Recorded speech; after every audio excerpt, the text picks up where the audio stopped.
This is Gareth Southgate, and this is the Three Lions podcast.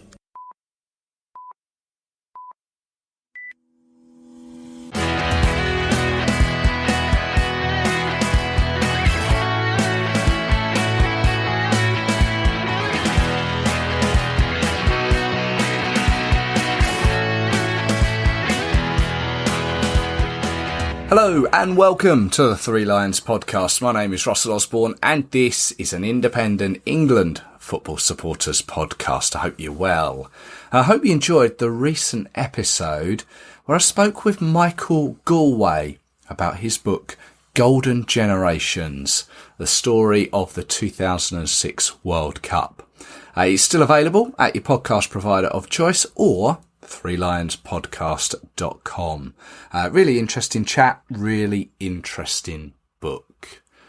But now, the Women's World Cup, or the World Cup final, was just a month ago, wasn't it? I can't decide whether it's flown by or gone slowly. But the Women's Super League is yet to start, but the Lionesses are back in action as they have a couple of Nations League fixtures coming up. And as I generally do, I'll be chatting with Rich Laverty about them and also looking back on that World Cup and all that went with it. Now, firstly, Sarina Wiegman announced her squad on the 13th of September, a 24-player squad. Now, it is pretty much the World Cup squad, but with a couple of exceptions. It is as follows: 3 in goal, Mary Earps, Hannah Hampton and Ellie Roebuck.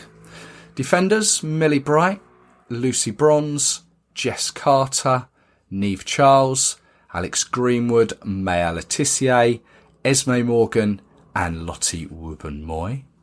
In midfield, Laura Coombs, Jordan Nobbs, Jess Park, Lucy Staniforth, Georgia Stanway, Ella Toone and Katie Zellum.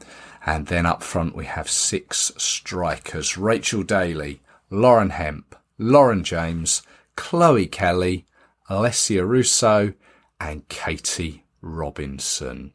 So it's a squad with a total caps amount of 779. Total goals, 119. It is an average age of 25.6. Now, the oldest player in the squad is Laura Coombs and the youngest, Katie Robinson. The most experienced, the most capped player is, of course, Lucy Bronze with 112 caps to her name. Amazing. It is a squad represented by 7 players from Manchester City, 5 from Chelsea, 4 from Manchester United, 3 from Aston Villa, 2 from Arsenal, and 1 from Brighton, Barcelona, and Bayern Munich. So a fair spread, but 7 from Manchester City is quite impressive. It just goes to show what the setup at City is like with regards to their women's side. Now, at the time of recording, as I mentioned, the WSL hasn't yet started. So I've not seen any withdrawals from the squad and not really expecting to. But there is no Keira Walsh. She's out with a calf injury, which is apparently nothing to do with the injury she picked up in Australia. There's also no Bethany England, who's recovering from hip surgery. Still no Beth Mead, although she was on the bench for a recent Arsenal Champions League fixture, which I noticed. And obviously still no Leah Williamson either. Incidentally, Beth England, I noticed, has been awarded the club captaincy at Tottenham. So congratulations to her. Now, these fixtures coming up, as I said, are for the inaugural Nations League for the women's game. Personally, I think the Nations League for the women's game is a great advance. Back in November last year, when the competition had just been announced, I said this. Now, one final thing before I leave you. You may have seen the announcement of a Nations League finals for the women's game. This has been in the men's senior game since September 2018 and has been a great success. It means less friendlies and more competitive games against other teams of a similar standard. I think this is a great idea and one of UEFA's better ones. We'll not get away from playing the likes of Latvia, North Macedonia and Luxembourg, as we'll always have to play a lesser team as such in the European or World Cup qualifying. But what it does mean is that whilst the Lionesses will be playing more games against the calibre of Germany, Spain, France, etc., those smaller teams that I mentioned will be playing each other on a more level playing field and hopefully, in turn, be able to push their own standards up. So in time, hopefully, we won't be seeing 20-0, 10-0 scorelines on such a regular basis. It appears it's going to be introduced as of autumn next year, 2023, in the lead up to the next European Championships, which are being held in 2025. We'll talk about that in due course. But as I said, I think this is a very productive move. So well done, UEFA. Well done. Wow. So let's hope, that we don't see too many of those high score lines. Now we are in League A, Group A1, alongside Scotland, Netherlands and Belgium. We face Scotland first on the 22nd of September. That's being played at Sunderland's Stadium of Light. And then 4 days later, we travel to the Netherlands, Utrecht to be precise. And just with regards to the recent World Cup, Scotland, they failed to make it to the World Cup. I think they lost in the playoffs. But our history against them is played 18, won 17. We've only lost 1. Now, we last met them in 2019. I can't believe it's been that long. But it was in the France World Cup when goals from Nikita Paris and Ellen White helped us to a 2-1 victory in the opening group game there. And the Netherlands, you may remember, they topped their group ahead of the USA.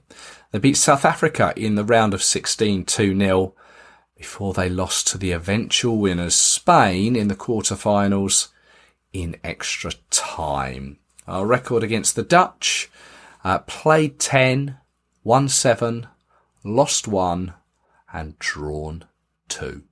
And we last played the Dutch in 2017 in a European Championships semi-final. We lost that day 3-0 to the eventual winners. And who was in charge of the Dutch then? A certain Serena Weigman. This game will be her first against her home nation as manager of the Lionesses. Interesting.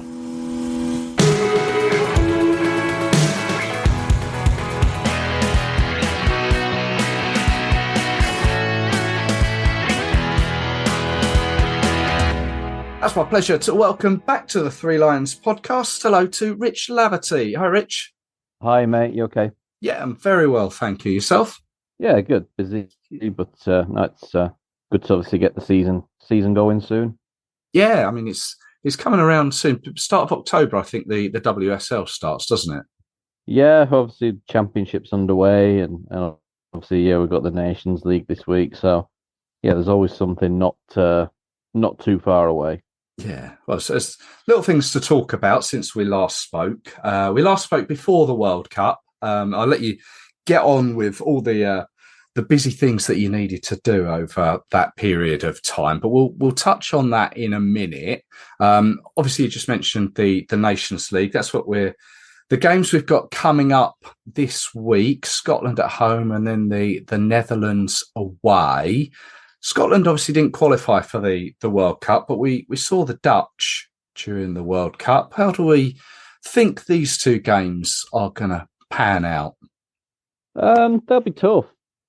I think that's the beauty of the Nations League, and I wrote this morning. It gives everybody competitive football, whoever you are, whether you're England, you're Scotland, you're Netherlands, you're Latvia, Moldova, Israel, like whoever, you get competitive football. So yeah, I'm looking forward to it. I mean, it's a lot more, no disrespect, but obviously you probably look forward to these games more than you'd look forward to watching England play, Latvia again or something like we were 2 years ago when it was 20-0 and, they beat, I think, Luxembourg double figures as well. So, they're you don't really, I don't think you really look forward to those matches. And it's not just England, of course, you've got Spain v Sweden and Denmark v Germany, and in the league below you've got the two islands going head to head. So I think it's a good thing for the women's game. I think it brings in real competition, and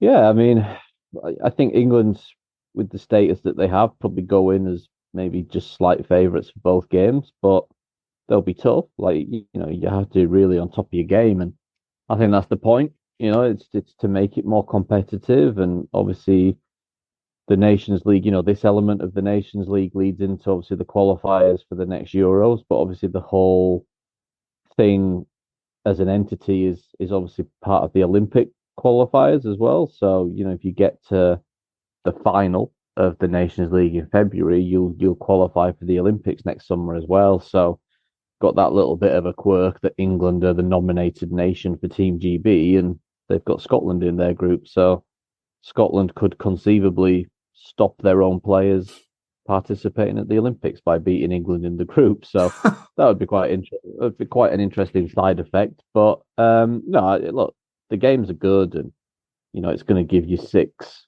really competitive matches against teams sort of around your level. So yeah, I'm looking forward to it. I think it'll be, like I said, it's better than watching them win 20-0. So I think that's a positive. Yeah, I mean, on the flip side, those teams that we did beat 10-0, 20-0, they get the opportunity to play each other and sort of get better in that respect on a more regular basis, which I think we've seen is sort of coming to fruition in the men's game now. I think there was the Faroes in the men's game I think they played Poland. I think they only lost by 2-0 when you'd imagine, I don't know, 4, 5, 6 years ago, they may have lost by a lot more. So yeah, that'll be interesting as to see how this tournament pans out going forward. Obviously, the game against the Dutch is the first time that Sarina Wiegman will take on her own nation, isn't it? Which has got that interesting little quirk to it. Yeah, and I think it'll be nice for her to obviously go home, and I think she's probably. I think you'd have to fight it out to see where she's more loved. The Netherlands or England at the moment. So I think she definitely get a good reception. But I agree with what you said before as well about the teams, obviously down the bottom end. Like I said, the Latvias and the Luxembourgs. They get a chance now to compete, and I don't think you ever want to take completely their opportunity to play the likes of England, because it's great for them as a nation, and the fans to have the stature of those countries and those players come to their nation, but maybe a couple of years of this to develop, and then, like you say, they might be in a better place to go and not beat those countries, of course, but certainly not get beat, by 20 goals. But yeah, I think that's a real positive as well. And obviously, look, you get rewarded because obviously the teams in League C, if you win that, you obviously get promoted to League B, and then next year you'll be playing a team that's got relegated from League A. So it's not going to take long for those teams at the bottom to start actually getting to play some top sides, because you've got, I think, some of the lower ranked teams in League A are like Switzerland's or Wales or Portugal, and if you're a Latvia or a Luxembourg or someone like that, and you win your league and you're playing a team like that again in a year's time, you're still getting some ultra competitive matches and some big nations coming to your country. So yeah, I really like how the format works, and how it sort of, it's a reward for success at every level. But yeah, obviously Netherlands, yeah, I mean, that's probably on paper the toughest game. They had a pretty solid World Cup. Like, they weren't spectacular, but they had a solid tournament. They've got some good young players, and yeah, I think it'll be, like you say, nice for nice for Serena to be going back home again. Yeah. With the squad that Serena selected, it's a bit of a strange one, really, because as we mentioned, the WSL hasn't started yet. So she's just really picking players at the moment who were basically her World Cup squad. Hasn't really had the chance to see anyone new in action, has she really? No, she hasn't. And, I think naturally it's so close to obviously the end of the World Cup. I don't think you're ever going to make major changes. I don't think England need to make major changes to where they were at. But obviously they've got a couple of knocks. Beth England's had a surgery. Kira Walsh has a slight problem. So yeah, she just brought the three in that were obviously on backup for the World Cup. Lucy Staniforth, Maya Le Tissier, and Jess Park. So, which I don't mind. Like, I think Lucy Staniforth is probably, I think I said it at the World Cup when Kira Walsh got injured. Like, she was probably the best option to take that spot if it had been long term in terms of she plays as a defensive midfielder for a club. So it doesn't shock me that she's in with Kira out. And yeah, I think Maya and Jess are probably the two leading young players at the moment that weren't in the World Cup squad. And two players I think will be in the England squad for years to come. So I think we'll see those two certainly probably in quite permanently from now on. Certainly Maya, in terms of obviously playing regularly at Man United. Jess, obviously, we'll see how regularly she's involved at Man City this season, obviously going back from her loan at Everton. So, yeah, I mean, look, you've got a squad that obviously has won a Euros, that's been to a World Cup final. It's not a squad that obviously needs major surgery on it. You've still got obviously Beth Meads to come back and Leah Williamson, of course, and Fran Kirby. So, yeah, there's good players to come back in, and obviously a couple will have to drop out for that. But it doesn't shock me that she's made kind of minimal changes. Yeah. Well, you mentioned the World Cup there. I can't make my mind up whether it seems a long time ago now or time has gone fast or what. But what a roller coaster of emotions that World Cup was. Yeah, it's weird. It feels like a long time ago already. And the final hasn't even been a month yet, I don't think, since the final. Crazy. So, yeah, it was a great tournament. Like, overall, I think the football was great. I think the extended format added a lot to it. And some great matches. And, yeah, I mean, obviously, the legacy of it probably hasn't been what we wanted yet. I think in the long term, it will be in most places, but obviously what's been going on with Spain and still is going on with Spain, I think can be a positive for them in the long term in terms of getting the change that they want and probably that they needed even before the World Cup. But yeah, I really enjoyed the tournament from a football point of view. Obviously didn't end as we'd want to in England, but I think Spain through the tournament were deserved winners, and I think when you see what they've been having to deal with behind the scenes, probably makes it even more incredible that they were able to pull together and win it. Yeah. But it also shows the level of talent that they have. So, yeah, I hope in the long term that we can remember the World Cup for the good things, because there were so many great stories. When you think about Nigeria or South Africa or Jamaica or Colombia, etc. Japan, even, I think everyone enjoyed watching Japan. So, yeah, it was a good tournament, but yeah, it feels a lot longer ago than a month.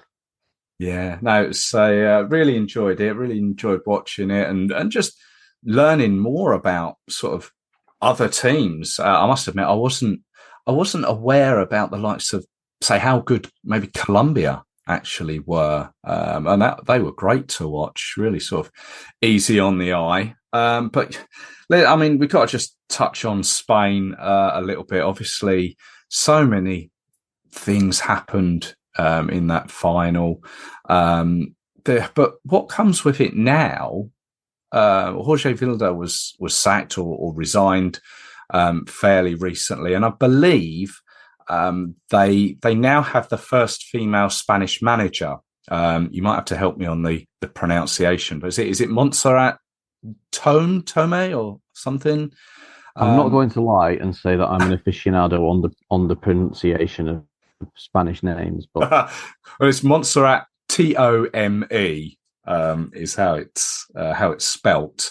But she's taken this role on, and there's still players who are sort of not prepared to play for Spain at the moment, isn't there?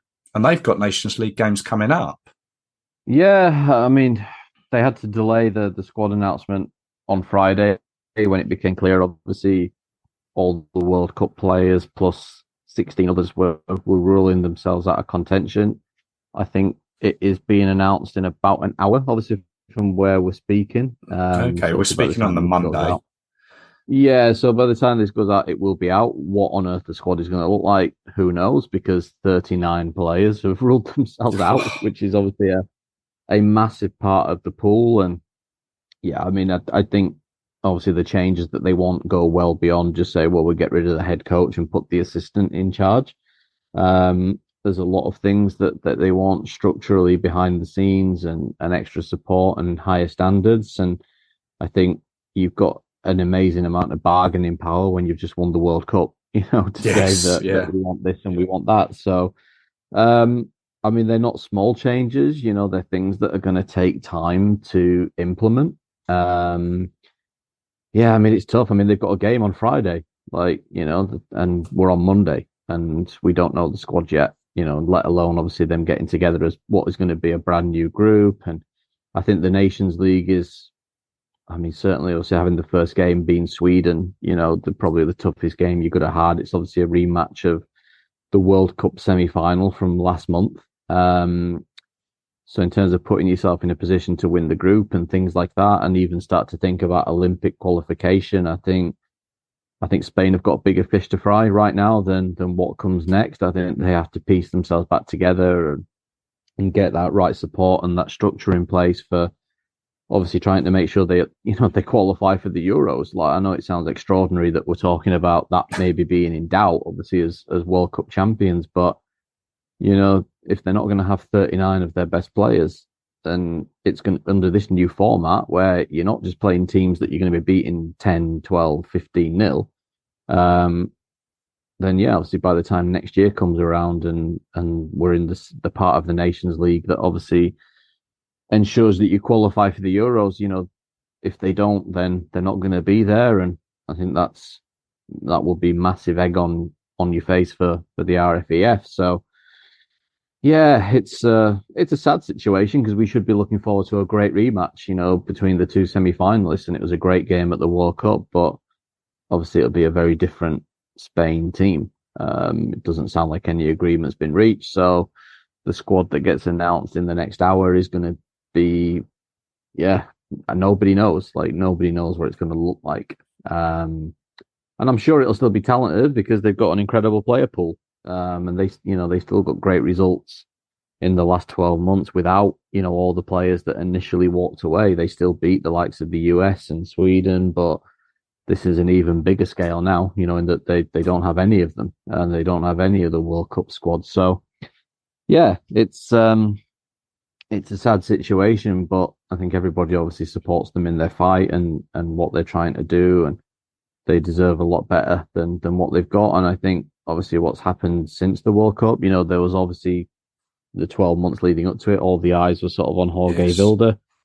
I think obviously now it's put a lot of eyes on Rubiales, which maybe weren't there before. And I think it's probably given a glimpse into the sort of the culture and the setup that they've had to deal with. And I think when that's the attitude of the person that's at the very top of the pyramids, it's probably not a surprise when people below that fall into the same sort of attitude and the same sort of habits, because it starts at the top. And I think in the last month we've seen that pretty clearly.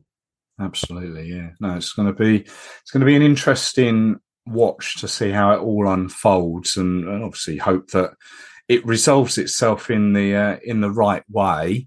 But I'm just thinking about it. Obviously, England, the Lionesses, they had an issue which they put on hold for the period of the World Cup, about payment, I believe it was.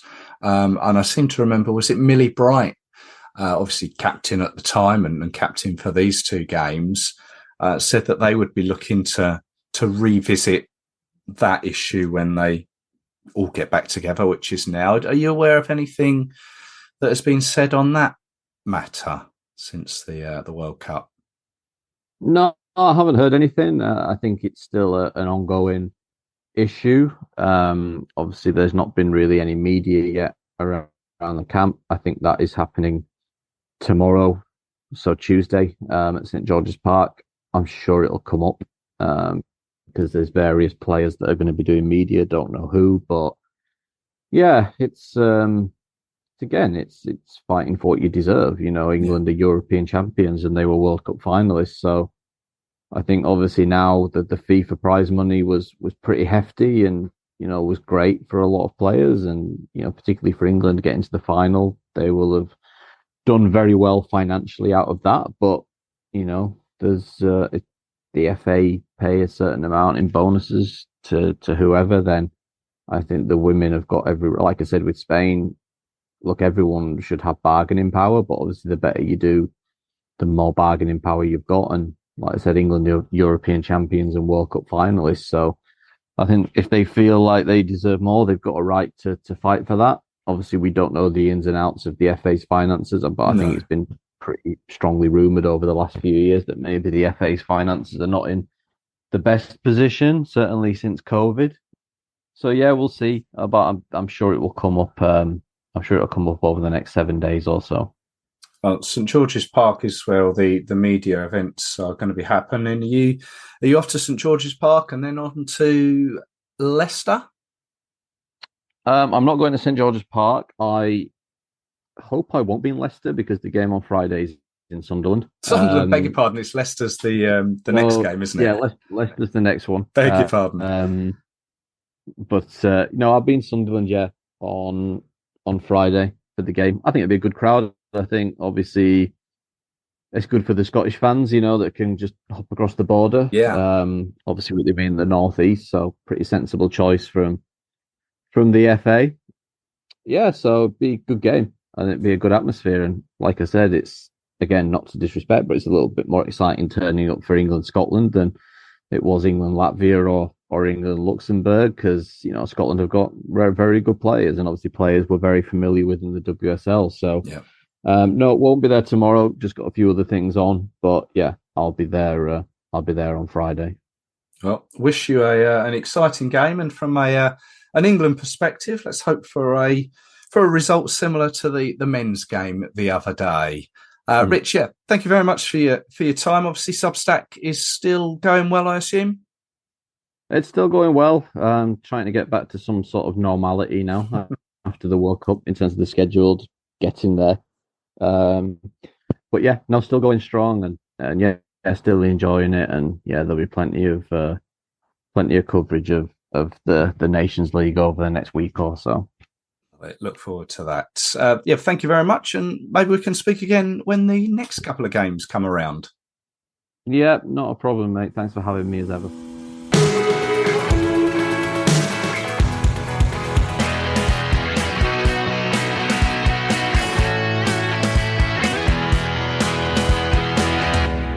Thank you to Rich there. As always, you can keep up to date with what's going on in his world. You can follow him on Twitter at Rich J Laverty.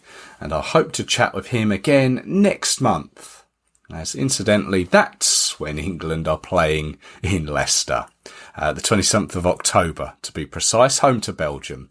And that is quickly followed by Belgium away in Leuven, which is a lovely part of that country. I went to the 3-3 game a few years back.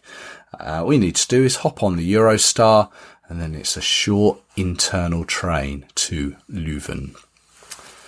Now, you may have heard a recent episode where I discussed all the England men's transfers. That was with Gary Lambert from Channel England Football on YouTube. Well, now the women's window has shut on the 16th of September. It's only fair that I run through some of those moves by the women since the end of last season. Now, there's certainly not as many as the men, And remember, these are just those that affect the Lionesses, past, present, or future. So we start at the end of May last year. Izzy Christiansen, she's retired. Her last club was Everton, but she made 33 appearances for the Lionesses, her debut in 2015. She scored 6 times. She's most recently been seen as a pundit on the telly. And I think, to be honest, that's probably where we'll see her most now. A few blasts from the past. 30th of June, Jade Moore. Now, she was on the books of Manchester United. She was released by them. She has since signed for Birmingham City. With regards to England, she made her debut in 2012 and went on to make 51 appearances and score once. She was actually part of the bronze medal winning team in the 2015 World Cup. Now, probably the biggest move of the window regarding the Lionesses was Alessia Russo. She transferred from Manchester United to Arsenal on a free transfer. It's a strange one because in the past, Manchester United wouldn't accept Arsenal's offers, which I think were in the region of £500,000. So in the end, Russo left as a free agent. It's going to be interesting to see how she does at the Gunners. 4th of July, Hannah Hampton transferred from Aston Villa to Chelsea on a free transfer. There was talk of her possibly going out on loan somewhere, but as yet I haven't seen anything to confirm that. 6th of July, Lucy Parker transferred from West Ham to Aston Villa on a free transfer. Aston Villa actually have made some interesting signings this transfer window. It'll be interesting to see how they do this season. 22nd of August, as I said, a couple of blasts from the past. Danielle Carter. She moved from Brighton to Championship side London City Lionesses. Now, Danielle only won 4 caps, making her debut in 2015 as a striker. She had a large period of time at Arsenal at the time, but she made her debut for England under Mark Sampson. And that debut came in a European Championship qualifier against Estonia in 2015, where she scored a hat-trick in an 8-0 win, and then scored another hat-trick in the home leg, which England won 5-0. She managed those 6 goals in 4 games, which isn't bad, really. Now, I mentioned Aston Villa when I mentioned Lucy Parker. Another player that has gone to Villa is Ebony Salmon. She moved there on the 8th of September, transferred from Houston Dash to the Villa for an undisclosed fee. As yet, she's only won 4 caps, aged 22, but she is well experienced at the youth level, 14 caps under 17 and 12 at under 19. She made her debut for the senior side in February 2021. I think there is a lot to be expected from Ebony Salmon. Be interesting to see how she does. Of course, Houston Dash was the same team that Rachel Daly came from and went to Aston Villa. So maybe Ebony Salmon and Rachel Daly up front together. That could be quite potent, couldn't it? Then the 14th of September, Gabby George transferred from Everton to Manchester United. She's earned 2 caps. Her legacy number was 209. Her first cap came in a 6-0 win over Kazakhstan in 2018. She's a defender. And then the 14th of September as well, Sophie Baggerly. Hasn't made a senior appearance yet. She's a goalkeeper, transferred from Manchester United to Brighton, but she has made numerous appearances for the Lionesses at under 17, 19, 20, 21 and 23 level. So you'd think if she has a good period of time at Brighton, then she may be in line at some stage in her career for a senior call-up. We shall wait and see. So those Lionesses games against Scotland and the Netherlands. The Scotland game will be on ITV4 on Friday the 22nd. I'm unsure at the moment about the Netherlands game. It will certainly be on ITV, but I'm not sure what channel. You'll have to check the listings nearer the time. If you're going to either game, enjoy it. Safe trip. And I'll be back with you very soon, taking a look at both of the games. And it's about time I brought you one of those episodes about your England journey. Don't forget, you can get in touch with the show. You can send me an email, threelionspodcast@gmail.com, or you can get in touch with the show on social media. You can find it on Instagram, Twitter, Facebook, Threads as well. Don't forget Threads. So until the next time, take care of yourselves. Cheers.